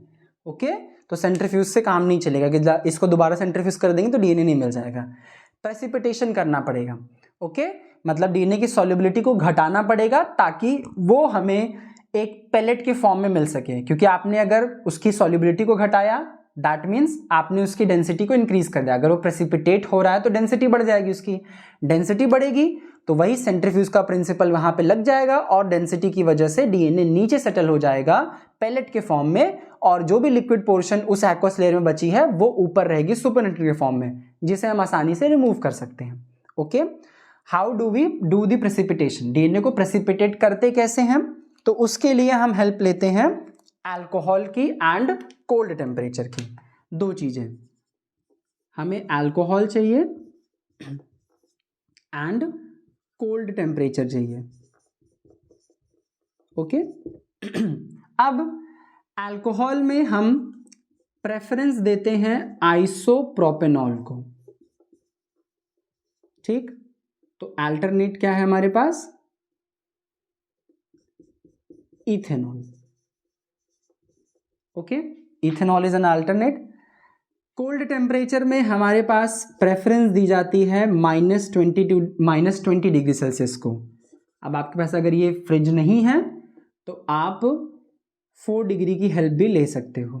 ठीक, ओके, या आप 4 डिग्री के फ्रिज का जो फ्रीजर होता है उसकी हेल्प ले लीजिए। ओके, आप उसका भी इस्तेमाल कर सकते हैं। अब कंडीशंस क्या है देखिए, आइसोप्रोपेनॉल, हाँ एक और चीज, इन दोनों का कंसंट्रेशन प्योर होना चाहिए, 100% कंसंट्रेशन का इस्तेमाल किया जाता है। प्रेसिपिटेट करना है डीएनए को तब उस वक्त ऐसे ही करना होता है। ठीक, अब ड्यूरेशन वगैरह भी बताता हूं मैं। आइसोप्रोपेनॉल आपने 100% का ऐड किया और आपने 20 डिग्री सेल्सियस -20 का इस्तेमाल किया फ्रिज का, तो ये प्रेसिपिटेशन डीएनए का बहुत एफिशिएंटली कर देगा विद इन 1 आवर। आप 1 घंटे बाद भी अगर आप आपने क्या किया, इस पर्टिकुलर ट्यूब में जो हमें डीएनए सॉल्यूबल डीएनए वाला जो एक्वस लेयर मिल रहा है इसमें हमने आइसोप्रोपेनॉल ऐड किया और हमने -20 पे इसको 1 आवर के लिए रख दिया, तो ये एफिशिएंटली उसके डीएनए को प्रेसिपिटेट आउट कर देगा, जिससे आप सेंट्रीफ्यूज की मदद से आसानी से कलेक्ट कर सकोगे। ठीक, अगर आपने आइसोप्रोपेनॉल यूज किया है और आपके पास ये नहीं अवेलेबल है, तो आप अगर इसमें रख रहे हैं तो आप 1 आवर के बजाय उसका टाइमिंग और इंक्रीज करो, 5 to 6 आवर्स तो आप मिनिमम रखिए, या आप 7 अप्रॉक्स, ओके, इतना घंटा तो रखिए। ठीक, आप इथेनॉल इस्तेमाल कर रहे हैं, -20 इस्तेमाल कर रहे हैं, तो वही आप टाइम थोड़ा डबल कर लीजिए, डबल या ट्रिपल, ओके, मतलब जब आप 1 आवर कर रहे थे वहां पर आप 2 या 3 घंटा रखिए। अगर आप इथेनॉल यूज करके यही वाला फ्रिज इस्तेमाल कर रहे हो, तब उस कंडीशन में ओवरनाइट रखना बहुत अच्छा रहेगा, आप उसको रात भर के लिए छोड़ दीजिए। ओवरनाइट का मतलब ही हो जाता है कि अप्रॉक्स 12 घंटे या 8 से 10 घंटे तो रहते हैं अप्रॉक्स ओवरनाइट जब हम रखते हैं। तो फिर आप अगले दिन उसको सेंट्रीफ्यूज कीजिए, तो डीएनए आपको पेलेट के फॉर्म में मिल जाएगा। क्यों मिल जाएगा? क्योंकि डेंसिटी बढ़ चुकी होगी। क्यों? क्योंकि अल्कोहल की वजह से, जब आपने अल्कोहल ऐड किया तो वो डीएनए का मॉलिक्यूल जो इस एक्वस लेयर के मॉलिक्यूल से इंटरेक्शन कर रहा था, ये उस इंटरेक्शन को प्रिवेंट करता है, ये खुद इंटरेक्ट करता है मॉलिक्यूल से। तो डीएनए के मॉलिक्यूल्स क्या होंगे, फिर एक जगह एक्यूमुलेट होने लगेंगे, तो वो प्रेसिपिटेट आउट होते हैं, जिसकी वजह से उनकी डेंसिटी बढ़ती है। एंड फॉर वही इस्तेमाल कर लेता है, उसी पर्टिकुलर रीजन को हम इस्तेमाल कर लेते हैं और सेंट्रीफ्यूज की मदद से हम डीएनए को आसानी से अलग कर सकते हैं। तो आपका प्रोसेस उसी दिन भी खत्म हो सकता है अगर आपके पास -20 अवेलेबल है, तो नहीं तो आप अगले दिन उस प्रोसेस को कंटिन्यू करेंगे। ठीक, तो अगले दिन आपने क्या किया, सेंट्रीफ्यूज किया, तो आपको एक ट्यूब मिला, ठीक, और यहाँ पर डीएनए का छोटा सा पैलेट आ गया, डीएनए पैलेट। अब यहाँ पर एक चीज मेंशन करनी बहुत जरूरी है, it is not always necessary, ठीक है, हमेशा जरूरी नहीं है कि डीएनए का पैलेट आपको दिखे ही बहुत अच्छा खासा। ठीक, कई बार ऐसा हो सकता है कि वो आपके ट्यूब के पूरे बॉटम पे ऐसे स्कैटर्ड होगा, एक जगह एक्यूमुलेटेड होता है तो दिख जाता, क्योंकि अब हमने इस ट्यूब 1-1.5 ml की 1-2 ml का ट्यूब इस्तेमाल कर रहे हैं, तो उसमें कितने सेल्स होंगे, बहुत ज्यादा तो नहीं कि इतना सारा डीएनए आ जाएगा कि बहुत ज्यादा दिखने लगेगा। ठीक, तो ऐसा नहीं होता कि आपको बिल्कुल कुछ नहीं दिख रहा है तो चलो प्रोसेस खराब हो गया, दूसरा रिपीट करो। आप इसी सैंपल को कहां ले जाएंगे, एगरोस जेल इलेक्ट्रोफोरेसिस पे, जो भी हमने लास्ट लेक्चर में पढ़ा था, वहां पर आप इस सैंपल को चेक कर लेंगे। अगर वहां पर आपको ऑरेंज कलर का फ्लोरेसेंट बैंड नहीं दिखा, तब आप कहेंगे कि डीएनए नहीं आया। अगर दिख गया तो मतलब डीएनए है। तो पहले ट्रांसपेरेंट भी हो सकता है कई बार, ठीक, या स्कैटर्ड होने की वजह से उसका वो व्हाइट कलर नहीं दिखता होता है। तो ऐसी प्रॉब्लम जब भी आए, कभी भी अपने डीएनए आइसोलेशन के प्रोसेस को यहां पर नहीं रोकते हैं, हमेशा इस प्रोसेस से मिले सैंपल को एगरोस जेल इलेक्ट्रोफोरेसिस पे ले जाकर एनालाइज कीजिए, तब डिसाइड कीजिए whether your process was successful और नॉट। यहीं पर पैलेट को देखकर सिर्फ नहीं डिसीजन लेना चाहिए। ठीक है, तो ये चीज हमेशा ध्यान रखिएगा, जो पैलेट मिला आप उसको हमेशा पहले एजीई पे ले जाइए। आप देखिए, जब भी पैलेट बनता है किसी ट्यूब में, तो वो अच्छे से सेटल्ड रहता है, मतलब ट्यूब के वॉल्स पर वो अच्छे से स्टिक्ड रहेगा।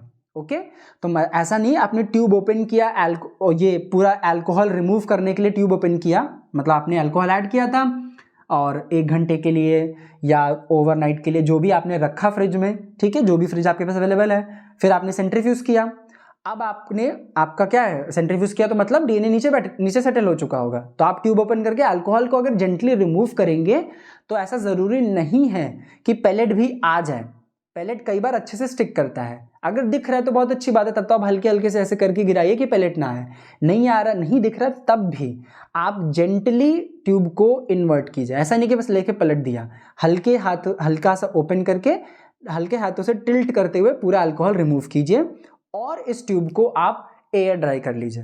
ठीक, एयर ड्राई किस लिए कर रहे हैं, जो भी अल्कोहल का रेसिड्यू बचा हो वो रिमूव हो जाए। ठीक है, एयर ड्राई करने के लिए अब या तो आप उसको ट्यूब को खोल के छोड़ दीजिए फैन के नीचे, बहुत टाइम टेकिंग प्रोसेस है एयर ड्राई करने का। ठीक है, तो आप क्या कर सकते हैं, 65 डिग्री सेल्सियस पर आप रख सकते हो 4 to 5 मिनट्स के लिए। डिपेंडिंग अपॉन आपने कितना अल्कोहल उस ट्यूब में रेसिड्यू की तरह छोड़ा है। आपने अगर एकदम पैलेट नहीं दिख रहा था और आपने बहुत सारा सा अल्कोहल उसमें छोड़ दिया कि चलो ये ऐसे ही इवापोरेट हो जाए, पैलेट ना गिर जाए उसके डर से, तो फिर आप टाइमिंग 10 ज़्यादा रखोगे। लेकिन वही है ना कि आप बहुत ज़्यादा रखोगे तो इट में अफेक्ट योर सैंपल ऑल्सो। तो इट इज़ बेटर कि आप मैक्सिमम अल्कोहल रिमूव कर दो टिल्ट करके। फिर आप 4 से 5 मिनट के लिए 65 पे रख दीजिए, तो ये ड्राई कर देगा आपके पैलेट को। ओके, ड्राई करने के लिए, ठीक है, अल्कोहल के जो भी रेसिड्यूज होंगे वो रिमूव हो जाएंगे। ओके, एंड ऑल्सो और या फिर आप एयर ड्राई करना चाहते हैं तो फिर आप बस उसको खुला छोड़ दीजिए, फैन के नीचे रखेंगे तो और जल्दी से हो जाएगा। एंड उसके बाद यही है कि अब फैन वगैरह में रखना तो आप एनवायरनमेंट में कैसा है, कुछ पार्टिकल वार्टिकल उसमें आ जाए, गंदगी आए, तो इससे अच्छा है कि ये आप मेथड प्रेफर कीजिए ड्राई करने का इसको। ठीक, अल्कोहल का रेसिड्यू रिमूव करना इसलिए ज़रूरी है क्योंकि ये अल्कोहल हमने ऐड किया था इसलिए ताकि डीएनए की सॉल्युबिलिटी घट सके। ठीक, लेकिन अब अगर हमने डीएनए पा लिया है, ऑब्टेन कर लिया है, अब हमें इस सैंपल को यूज़ करना है। यूज़ ये तब हो पाएगा जब डीएनए सॉल्युबल हो पाएगा। अब डीएनए सॉल्युबल करना है मतलब अल्कोहल की रेसिड्यूज को हटाना पड़ेगा, अदरवाइज वो वहां रहेगा तो वो बार बार डीएनए को प्रेसिपिटेट करता रहेगा। आप सॉल्युबल करोगे वो प्रेसिपिटेट करता जाएगा क्योंकि आप स्टोर तो हमेशा कोल्ड टेम्परेचर पे करोगे। ठीक, तो आपने डीएनए को ऑब्टेन किया, अल्कोहल नहीं रिमूव किया, अब आपने इसमें बफर ऐड करके इसको सॉल्युबल करके फ्रिज में रख दिया। फ्रिज में रखा है, वो वहां पर अल्कोहल बचा हुआ था, वो उसको प्रेसिपिटेट कर दे रहा है। इसलिए it is necessary to remove complete alcohol after the precipitation step. ठीक, तो ये तरीका हो सकता है उसके लिए। ठीक, अब अगर आपने प्रोसेस में बहुत सारे सॉल्ट्स वगैरह यूज़ किए हैं, बहुत सारा डिटर्जेंट यूज़ हुआ है, मल्टीपल टाइम्स यूज़ हुआ है, मल्टीपल स्टेप्स पे यूज़ हुआ है, तो हम इस पैलेट की वॉशिंग ज़रूर करते हैं। मतलब ये जो ड्राइंग वाला स्टेप है उससे पहले हम डीएनए के पैलेट को वॉश करते हैं। वॉश कैसे किया जाता है या किसका इस्तेमाल किया जाता है वो देखिए। ओके, ड्राइंग का process, I hope it is clear. तो एक चीज़ देख लीजिए, एक इम्पॉर्टेंट चीज़, हाउ प्रेसिपिटेशन के बाद हम वॉश कैसे करते हैं।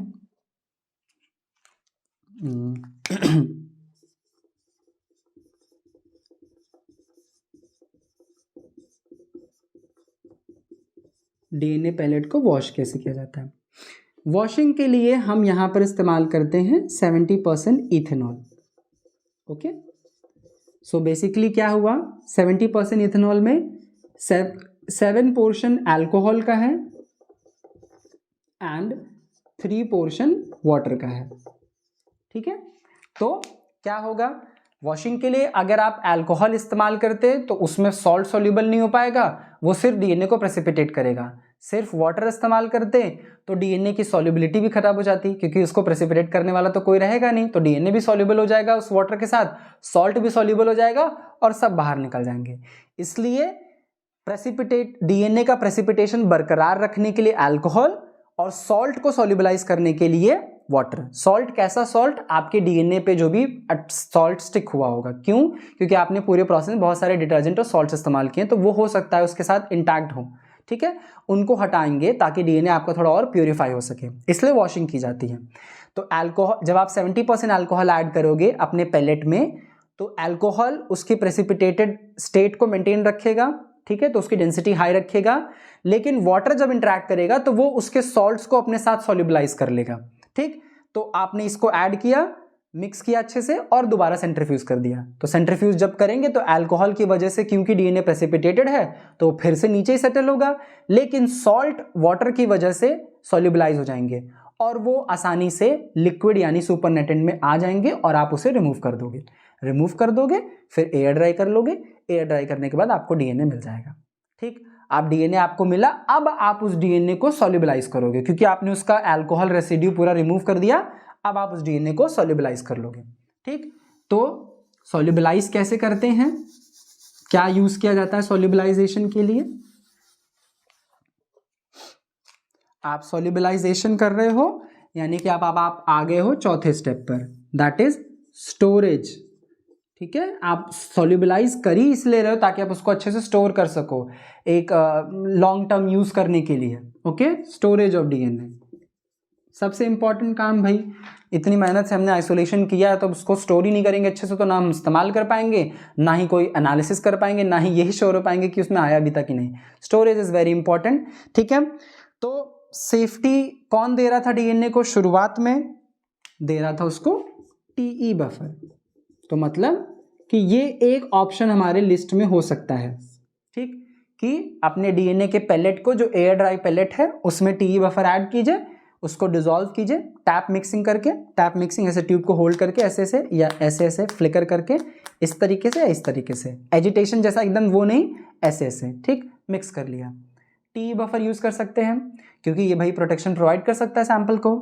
और you can use the nucleus free water, जो आप परचेज कर सकते हो, ठीक है, न्यूक्लियस फ्री वाटर, ये भी सेफ्टी है, ओके। और you can use autoclaved distilled water,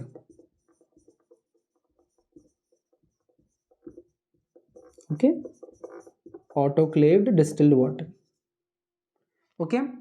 आपने डिस्टिल्ड वाटर लिया है तो अगर डबल डिस्टिल्ड है तो आपने क्या नाम है, सारे सॉल्ट्स वगैरह रिमूव हो चुके हैं उसके, ठीक है, आयंस वगैरह जो भी हैं वो खत्म, ऑटोक्लेव कर दिया है तो कोई भी माइक्रोबियल इंप्योरिटीज नहीं रहेगी, तो भी एंजाइम्स वगैरह होंगे वो भी खत्म हो चुके होंगे। तो ऐसा भी आप इस्तेमाल कर सकते हो ऑटोक्लेव डिस्टिल्ड वाटर। बस ये होता है कि इन सब चीज़ों का जब इस्तेमाल करते हो तो आप इनको फिर लैमिनार एयरफ्लो कैबिनेट में ही इनको आप एलिकॉर्ड करके रखिए और अपना ऐड कीजिए। मतलब ऐसा नहीं कि आप बल्क में इसको खोल खोल के यूज़ कर रहे हैं, तो इनको प्रोटेक्टेड रखिए। अगर आपने अपना स्टॉक ही खराब कर दिया तो फिर सारे सैंपल्स हमेशा खराब ही रिजल्ट देंगे। हो सकता है एक बार कोई गलती हुई तो चलो आज खराब आ गया, अगले दिन आपने चेंज कर दिया अपना कुछ चीज़ें बफर वगैरह तो रिजल्ट आ गया, चलो ठीक है, ठीक। और आपको अवेलेबल होता है DBC वाटर, ठीक है। तो ये सारे ऑप्शंस होते हैं जिसका इस्तेमाल करके आप अपने डीएनए को सॉल्युबलाइज करके उसमें डीएनए को स्टोर कर सकते हो। ये तो हो गए सारे एजेंट जो सॉल्युबलाइज करोगे डीएनए को, क्योंकि ये उसको प्रोटेक्टेड रखेंगे, ओके। एंड इसके साथ साथ हम किसका सहारा लेंगे, कोल्ड टेम्परेचर का, कोल्ड टेम्परेचर का सहारा लेंगे अपने डीएनए को स्टोर करने के लिए। अब अगर आपको अपने डीएनए को फ्रीक्वेंटली यूज़ करना है, मतलब जो आपने डीएनए सैंपल आइसोलेट किया फ्रीक्वेंटली यूज़ करना है, तो फिर आप उसको 4 डिग्री पे रखिए, ठीक, कि हाँ चलो हफ्ते भर में मुझे इसको 5-6 बार निकालना है, यूज़ करना है, तो चलो 4 डिग्री पे रखा, यूज़ कर लिया। अगर आपको लॉन्ग टाइम तक रखना है फिर आप -20 का मदद लीजिए, ओके, -20 पे ही उसको स्टोर कीजिए। 4 डिग्री पे बहुत लंबे समय तक रखना चाहेंगे तो it is not a good idea, ठीक है। आपका डीएनए डिग्रेड होने लगेगा, बहुत जल्द हो जाएगा फिर, ठीक है। आपको एक फ्रीक्वेंट यूसेज होता है कि हाँ चलो मैंने इतना सैंपल एलिकॉर्ड किया, मुझे बस 3-4 दिन यूज़ करना, फिर मैं दोबारा एलिकॉर्ड करना है मुझे, या दोबारा काम पड़ेगा तो ज़रूर आइसोलेशन हो जाएगा, ठीक। तो उस कंडीशन में आपने 4 डिग्री पर रखा, अपना लगातार 2-3 दिन यूज़ किया, फिर खत्म, अपना दोबारा काम लगेगा तो आइसोलेशन करना है। नहीं, आज मैंने आइसोलेशन किया, बस मैंने चेक किया कि डीएनए है कि नहीं, एग्रोजेल इलेक्ट्रोफोरेसिस करके, हाँ है, अब मुझे 1 महीने बाद ज़रूरत पड़ेगी, तो let's keep it at -20, okay, या 15 दिन बाद पड़ेगी, 1 हफ्ते बाद पड़ेगी, तो चलो -20 पे रख के करेंगे। तो ये है ओवरऑल प्रोसेस कि किस तरीके से आप डीएनए आइसोलेशन करते हैं। मेजर है इसमें मैंने मैक्सिमम फोकस किया कि आपको प्रिंसिपल और जो कंपोनेंट्स यूज करते हैं वो समझ आए कि क्यों यूज किया जाता है इनको, इनका क्या मेन फंक्शन है, और कुछ ट्रबल शूटिंग्स कि आप ऐसे करेंगे तो ये चीज आपको बेहतर मिल सकती है, ठीक। उसी सैंपल को फिर आप क्या करोगे, सेम जैसा मैंने प्रीवियस लेक्चर में आपको एग्रोजेल इलेक्ट्रोफोरेसिस बताई थी, वहां पर ऐसा ही सैंपल जाता है, वो बफर में डिसॉल्व हुआ लिक्विड सैंपल। जबकि हम प्रोसेस में बता रहे थे कि आपको लिक्विड सैंपल होता है तो वो ऐसा होता है, इस वजह से उसे हम लोड करते हैं। वहां जब हमने उसको यूवी ट्रांसलिमिटर में रखा, यूवी लाइट में मुझे जिन जिन सैंपल्स में ऑरेंज कलर का बैंड दिख गया, श्योर कि इस सैंपल में डीएनए है। अब इस सैंपल को आपको जैसे इस्तेमाल करना है, और उस जेल के ऊपर हमें ये भी तो दिखाई दे देगा ना कि आरएनए रिमूव हो चुका है कि नहीं हो चुका है। बस आपको पता चल गया कि हाँ चलो आरएनए कंटामिनेशन नहीं है। अब आपको इसकी क्वांटिटेटिव एनालिसिस करनी है तो आप कर सकते हो, otherwise you can go for the, मतलब जो भी आपको यूज़ करना करिए उसको, मतलब जिस भी प्रोसेस में आपको इस्तेमाल करना है। क्वांटिटेटिव एनालिसिस भी की जाती है, उसका भी मैं एक लेक्चर वीडियो प्रिपेयर करूँगा, स्मॉल वीडियो फॉर दी कि क्वांटिटेटिव एनालिसिस कैसे की जाती है। उसमें आप इंस्ट्रूमेंट यूज़ करते हो पर उसके पीछे जो प्रिंसिपल अप्लाई होता है मैं उस पर आपको इन्फॉर्मेशन ज़रूर प्रोवाइड करूँगा। Okay, so this is all from my side. I hope कि आपको समझ आया होगा। अगर कोई भी क्वेरीज हो, आपको कोई क्वेश्चन हो इससे रिलेटेड, या आपको लगा कि कुछ मिस हुआ है एंड आपको जानना है, आपको क्यूरियोसिटी है, तो आप ज़रूर कमेंट्स में बताइएगा मुझे, and I will try my best कि मैं आपको रिस्पॉन्स दूँ। एंड अगर ज़रूरत पड़ती कुछ सेक्शन मिस हुआ है तो मैं कुछ नया वीडियो भी प्रिपेयर कर सकता हूँ उस पर, कोई सेक्शन अगर मिस हुआ हो तो। Okay, so thank you so much for your patience. and if you like the video, then please hit the like button and also subscribe to my channel and stay in touch. Thank you.